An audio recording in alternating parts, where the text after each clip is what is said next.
Break के बाद स्वागत है और बात कर रहे हैं यूपी के सहारनपुर से एक आतंकी पकड़ा गया और लगातार सवाल उठ रहे हैं और पुलिस और एसटीएफ मामले की जांच कर रही है। हालांकि तमाम सवाल इसलिए भी खड़े हो रहे हैं कि कहीं ना कहीं ये जो तमाम आतंकी हैं, जिस तरीके से 1.5 दशकों से यूपी में अपनी पैठ बनाए हैं, इनको पनाह कौन दे रहा है, संरक्षण कौन दे रहा है आखिरकार, इस पर हम लगातार चर्चा कर रहे हैं। तमाम खास मेहमान हमारे साथ मौजूद हैं और सवाल ये है कि शहर शहर स्लीपर सेल की साजिश आखिरकार रची कैसे जा रही है, और सवाल ये भी है कि किसने तैयार किए हैं ये तमाम आतंकी, क्योंकि नुपुर शर्मा बीजेपी की पूर्व प्रवक्ता जो रह चुकी हैं, जिस तरीके से उन्हें एक बयान दिया था, उसके बाद देश भर में लगातार माहौल खराब हुआ और अब उसी नुपुर शर्मा को मारने के इरादे से ये आतंकी आया था। इस पर हम चर्चा कर रहे हैं। शबनम जी,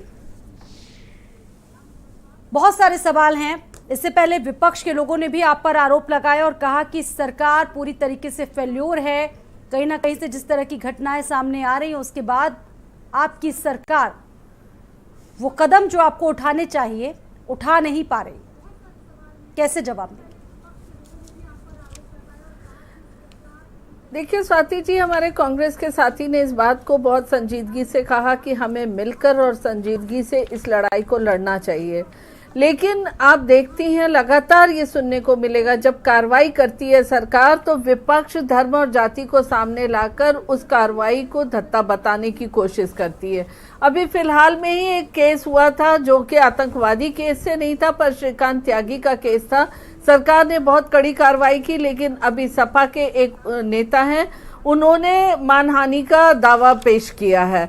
तो एक तरफ अखिलेश जी कहते हैं सरकार कार्रवाई क्यों नहीं करती, उन्हीं के एक नेता कहते हैं कि मानहानि का हम दावा करेंगे। इसी तरीके से जैसे जांच एजेंसियों की अभी पीठ थपथपा रहे हैं, यही जांच एजेंसियां इनके शासनकाल में भी थे, लेकिन क्या वजह थी कि तमाम जगहों पे विस्फोट हुआ करते थे और ये आतंकवादियों के मुकदमे वापस करने जाते थे।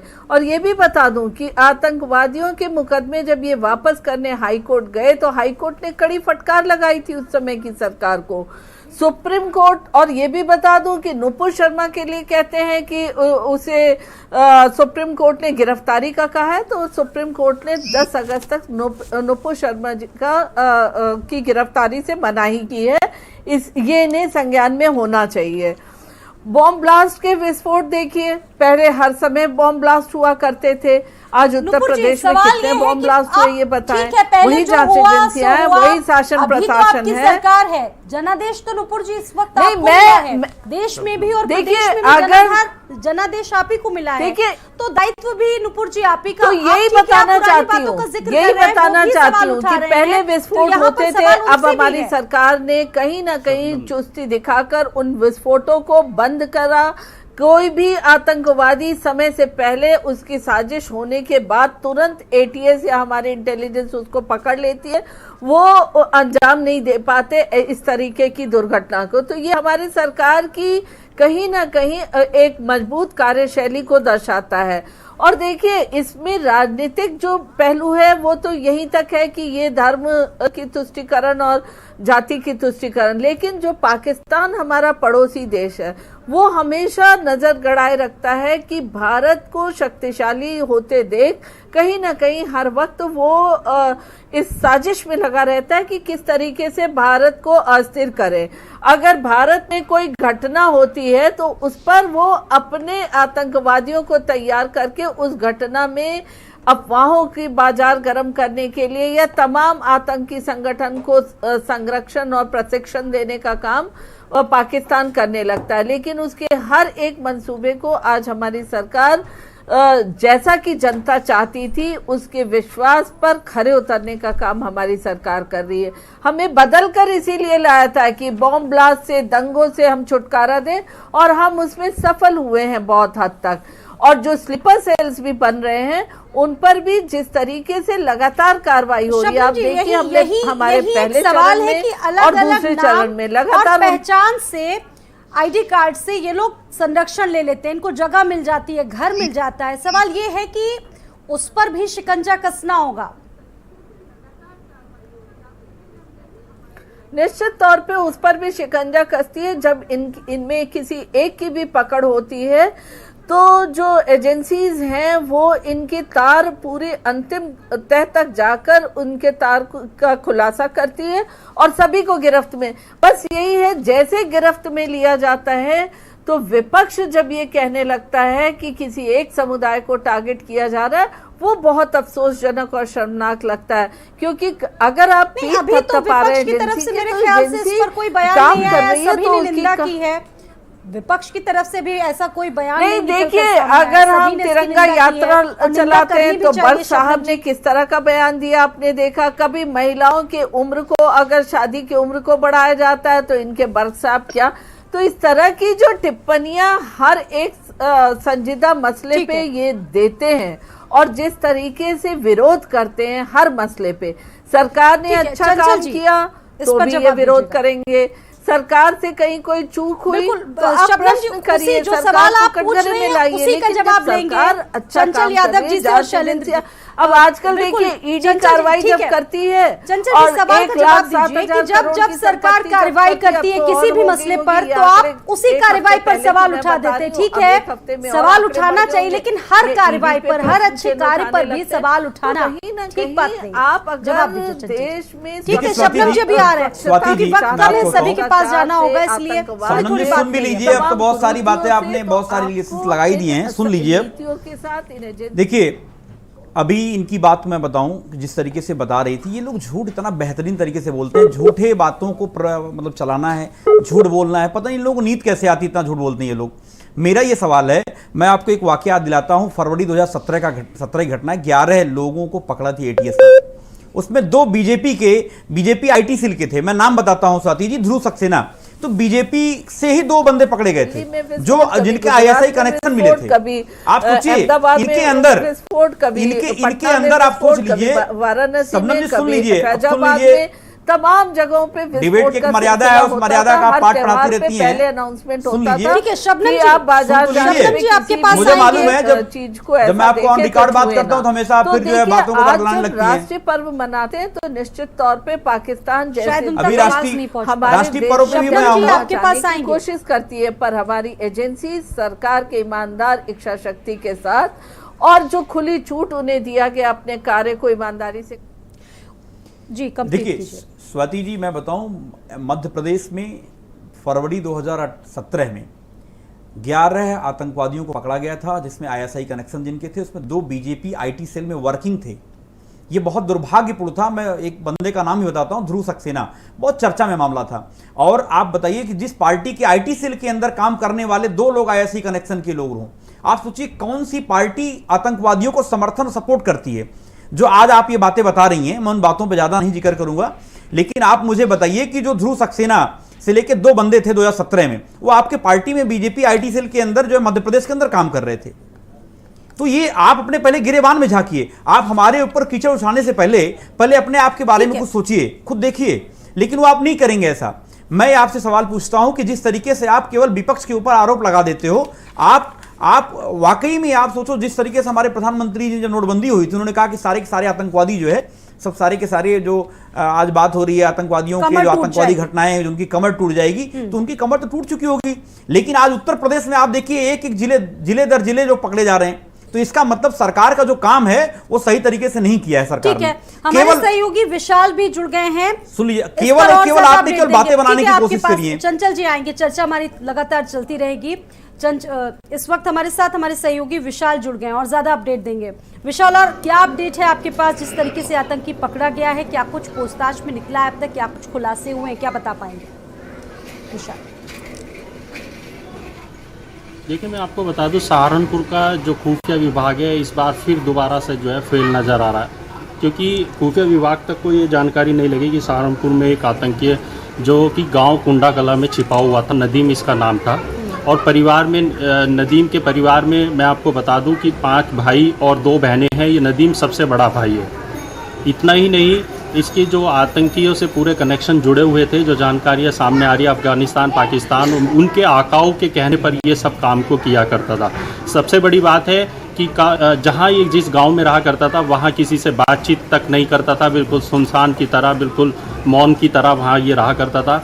पड़ोसियों से भी बातचीत हुई है तो उनका भी ये कहना है ये किसी से बातचीत तक नहीं करता था। लेकिन परिवार के लोगों का कहना है कि पिछले कई दिन से इसको उठाए रखा हुआ था, लेकिन उनको अभी तक यकीन नहीं हुआ कि आतंकियों से इसका कनेक्शन जुड़ा हुआ है। सबसे बड़ी बात है ये ज़्यादातर अपनी खेतीबाड़ी पर ज़्यादा फोकस रखता था और खेती पर ही पूरा दिन बिताया करता था और पूरा दिन जो है जो भी गतिविधियाँ किया करता था वो सब वहीं से किया करता था। जी बिल्कुल, यानी कि बिल्कुल साधारण परिवार से ये ताल्लुक रखता था। अभी कुछ तस्वीरें विशाल हमने भी देखी, बहुत गरीब परिवार है और जो आस पड़ोसी लोग हैं उनका भी कहना है कि बहुत ही सिंपल है और लगता नहीं है कि इस तरीके की चीजों में ये शामिल होगा। विशाल, परिवार वालों का, आस पड़ोसी का क्या कहना है? आपने बातचीत की? जो जानकारी अभी जी परिवार के लोगों का तो साफ कहना है कि अभी तक हमने कोई इन चीज़ों पे बिल्कुल भी विश्वास नहीं हो रहा है। उनका साफ कहना है कि हमने आज तक कभी इस तरह की कोई मतलब कह देते हैं जिस तरह से कोई हरकतें या चाल चीज़ें कुछ सामने आ जाती है, लेकिन ऐसा कुछ भी लोगों को विश्वास ही नहीं हो रहा है कि ये इस तरह की चीज़ें सामने आई है। और जिस तरीके से लोगों से, उनके परिवार के लोगों से बातचीत है, उन्होंने साफ तौर पर कहा है कि इतना समय हो गया, कभी तो घर में कुछ करता दिखता नज़र आता, लेकिन आज तक वो कुछ भी चीज़ें ऐसी नज़र नहीं आई। अचानक से ये सब चीज़ें कैसे हो गई उनको खुद भी समझ में नहीं आ रहा है। लेकिन सबसे बड़ा सवाल ये है कि जिस तरीके से उसको उठाया गया कुछ ठीक है विशाल, आपके पास हम आएंगे, हमारे साथ और भी मेहमान हैं चर्चा में, आप हमारे साथ बने रहिए।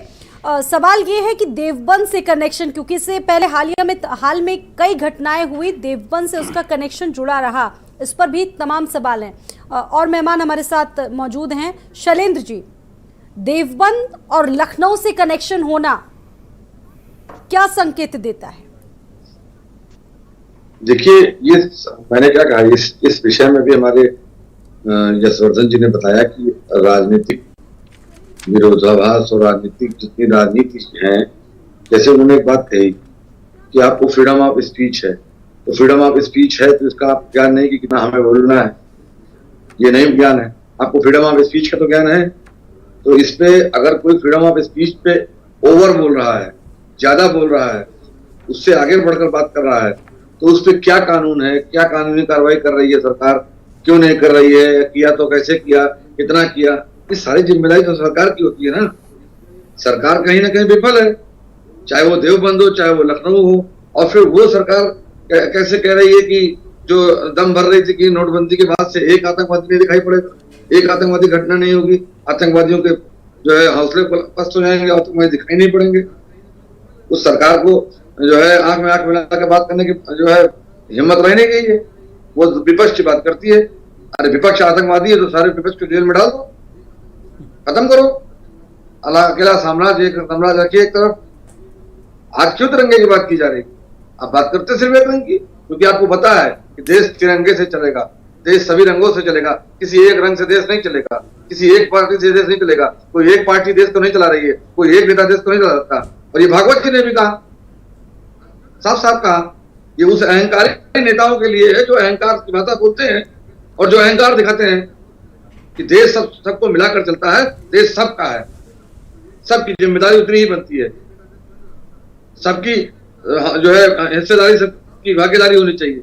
लेकिन नहीं, क्यों? क्योंकि आपको तो लगता है ना कि हम चला लेंगे, हम सब कुछ कर लेंगे, हम बहादुर हैं। आपने बताया देश को जो है 50 साल पीछे ले गए, देश को पाषाण युग में जाएंगे। आधुनिक भारत का आदमी जो है वो लकड़ियां लेकर के जा रहा है आपके जो है साइकिल पर, रिक्शे पर, ठीक है, गैस सिलेंडर घर पे छोड़ रहा है चूल्हा। कहाँ गई वो उज्ज्वला योजना? कहाँ है सब आपकी नोटबंदी की स्कीमें? कहाँ है रोजगार? ठीक है दिलीप जी, आपका ये सब चीजों में ढका हुआ है, आप अकेले चलाएंगे, ये आपके सब सामने है। हम तो कह रहे हैं कि आप आतंकवादियों को पकड़िए, उनको जेलों में डालिए, फांसी की सजा दीजिए, मगर आप नहीं पकड़ पा रहे हैं। आपको तो आरोप लगाना है, उंगली उठानी है। दिलीप जी, सवाल वही है, उत्तर प्रदेश जिसका जिक्र हम कर रहे हैं, आतंकियों की एक फौज यहां से तैयार की जा रही है। आप देखिए कि एक पौध तो लग चुकी है और पेड़ तैयार हो रहा है धीरे धीरे। किस तरीके से इसको टैकल करना होगा, कितनी बड़ी चुनौती है हमारे लिए, हमारी व्यवस्था के लिए? स्वाति जी, इस देश के दो हिस्से हैं, एक हिस्सा है इस देश की जनता और दूसरा हिस्सा है इस देश के जनता के प्रतिनिधि। जनता बट गई है जात में, क्षेत्र में, और जनता के प्रतिनिधि बढ़ गए हैं राजनीतिक पार्टियों में।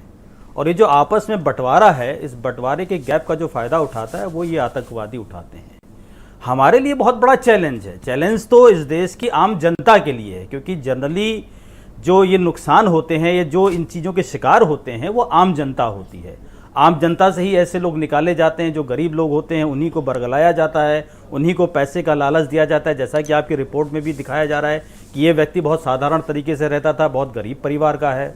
तो यहाँ पर सरकारों की नहीं, हर जनप्रतिनिधि की, हर वो व्यक्ति जो इस देश का सरकार रहा है या इस देश के सरकार का हिस्सा होना चाहता है या अपने आप को जनता का प्रतिनिधि कहता है, उसकी ये जिम्मेदारी बनती है कि इस देश की जो समस्याएं हैं उन समस्याओं के प्रति वो अपना जो भी योगदान दे सकता है वो दे। और शासन को, प्रशासन को, देश हित में जो काम होते हैं, स्पेशली प्रशासन को, जब भी प्रशासन कोई काम करता है तो अक्सर राजनीतिक पार्टियां उस पर उंगलियां खड़ा कर देती हैं, उस पर इल्ज़ाम लगाने लगती हैं, ये कहने लगती हैं कि ये सरकार के हाथ की कठपुतली है, या बहुत सारे इल्ज़ाम लगते हैं।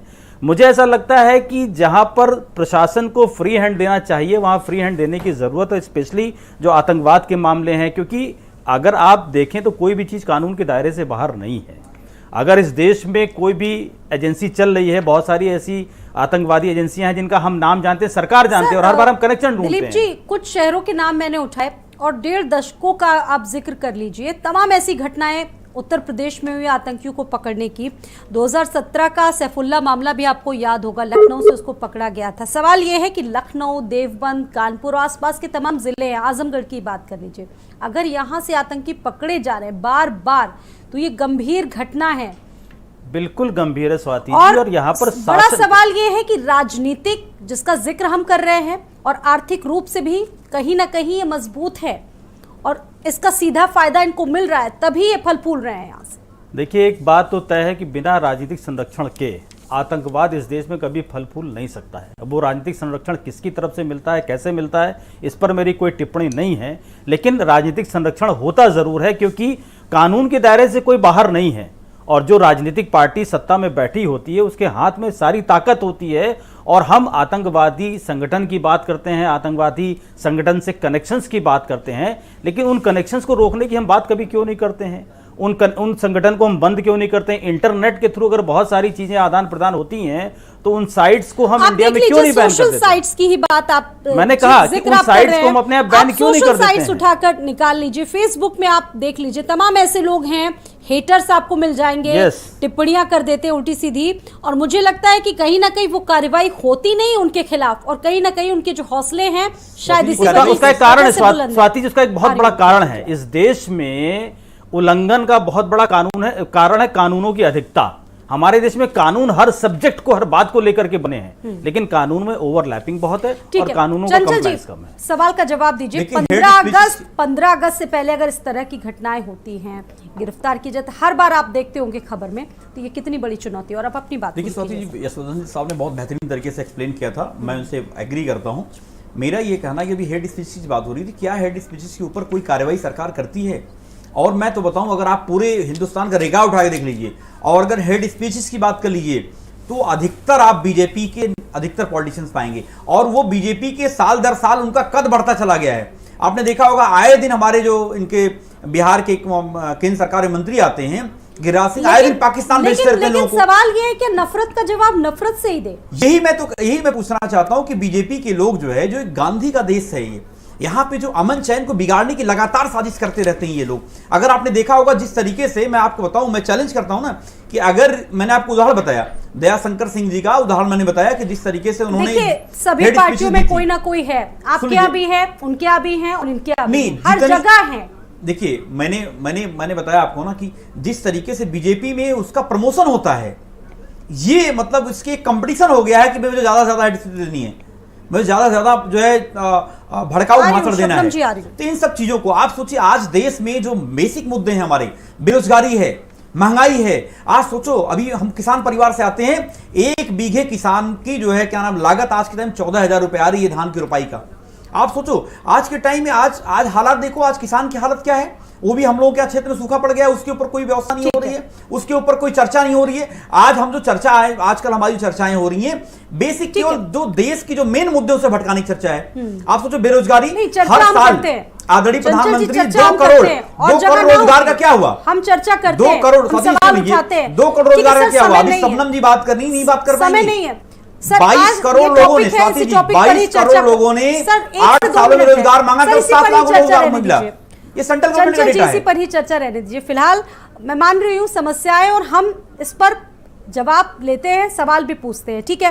नहीं, मैंने तो सवाल इनसे है कि शबनम जी बताएं, ध्रुव सक्सेना 2017 में इन्हीं की पार्टी का आईटी सेल का बंदा तो ISI कनेक्शन पाया गया था, इसके बारे में जानकारी है? चंचल जी अपने मुद्दे से भटक रहे हैं, जो आपने टॉपिक रखा उससे भटकने की वजह सवाल नजर आ रही है। सवाल ये है कि देश एक तरफ जिस तरीके अमृत से महोत्सव मना रहा है, और ये घटनाएं अगर घट रही हैं देश प्रदेश में, तो ये कितना चुनौती, और कैसे आप आपके बीजेपी आईटी सेल का घटनाओं पर पार कर पाएंगी? स्वाति मेरा सवाल ले लीजिए, ठीक है, समय नहीं है, ठीक है, सवाल स्वाति जी अगर हम अमृत महोत्सव मना रहे हैं और इस तरह की घटनाओं को नहीं होने दे रहे हैं, घटना होने के पहले पकड़ रहे हैं, घटनाएं हो जाती हैं तो बात अलग होती है, घटनाएं नहीं होने दे रहे हैं, इस तरह के लोग जो आतंकवादी हैं, अभी आपने कल ही समाचार में सुना होगा सलमान रुश्दी की पे अटैक हुआ, तो जो ये आतंकवादी मानसिकता वाले, जो इस्लामिक आतंकवादी संगठन जो आजकल सर उठा रहे हैं पूरे विश्व में,